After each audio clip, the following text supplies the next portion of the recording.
Welcome to the Michigan Skier Show with our host, Jim Neff.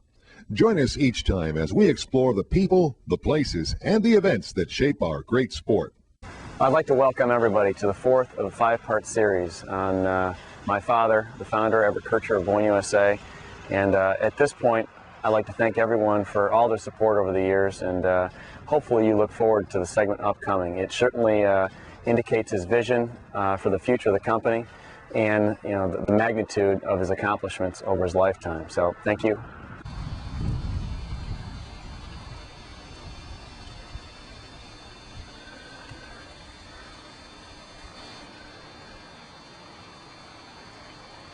On this special edition of Michigan Skier TV, we're talking to the legendary founder of Boyne USA Resorts, Everett Kircher. Mr. Kircher, as you entered into the 80s and 90s, you already had Boyne Mountain and Boyne Highlands. You had Big Sky out west. And you continued that expansion by buying the Brighton Ski Bowl near Salt Lake City. That was a little bit different operation than Big Sky. How did that differ from Big Sky, and how did that fit into the Boyne program? Well, then we were beginning to grow up.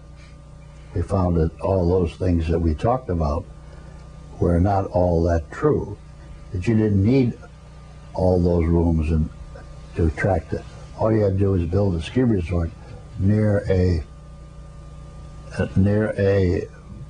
major city, and they have a mountain.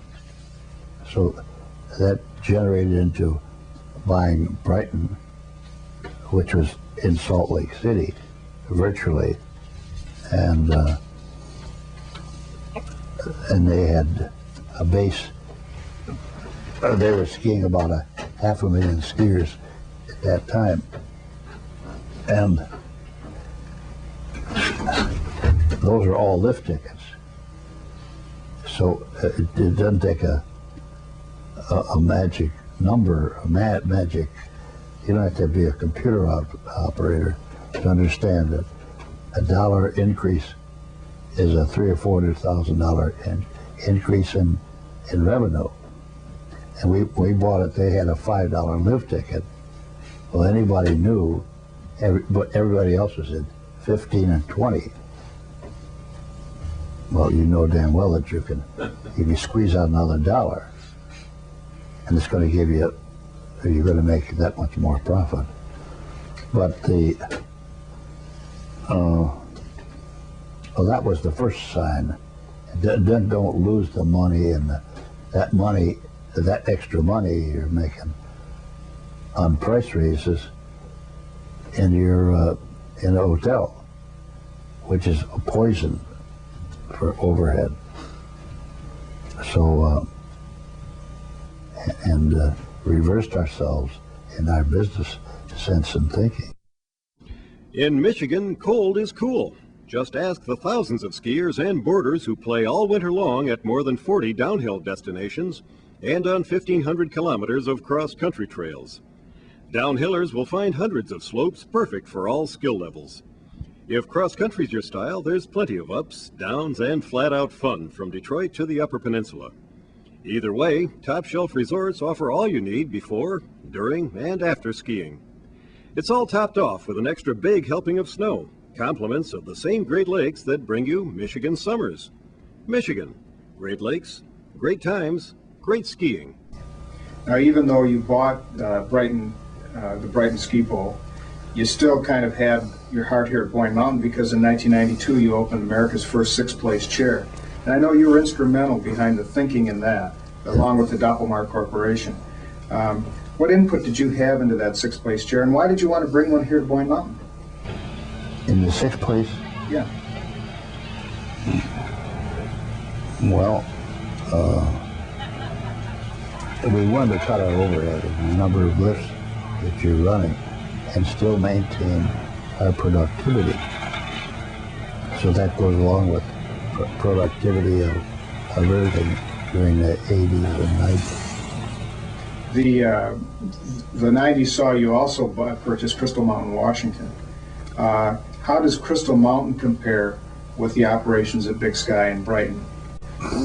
Well, Crystal Mountain had been an operation that had had a lift problem, and they didn't have enough lifts for the number of people they were skiing. And it doesn't take, you don't have to take a genius to tell you that if you increase the lift capacity, you're just going to ski a lot more skiers when you got Seattle in your marketplace. Now that same thinking did apply to the newest acquisition near Vancouver. What's that? Cypress? Cypress was the first. Well, we started in Gatlinburg, and Gatlinburg turned into a non-skiing operation. Mm-hmm. We can see the dollars that you can pick up. The nearest neighbor, our competitor, operates winter and summer, but they don't have much of a winter because they're 1,500 feet lower than we are at Cypress. So at Cypress, we get the snow, and early or open early, by at least a month early, and it's in Canada. It has the same view at the top of the mountain as we do. Grouse Mountain is the name. Grouse Mountain happens to have a tramway, 125 people tramway going to the top of the mountain. We're going to have to match that with another tramway of some type.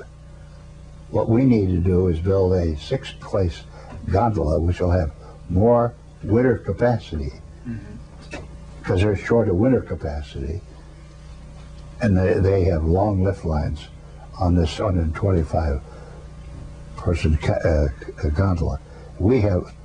Cypress has got a hellacious lift lines.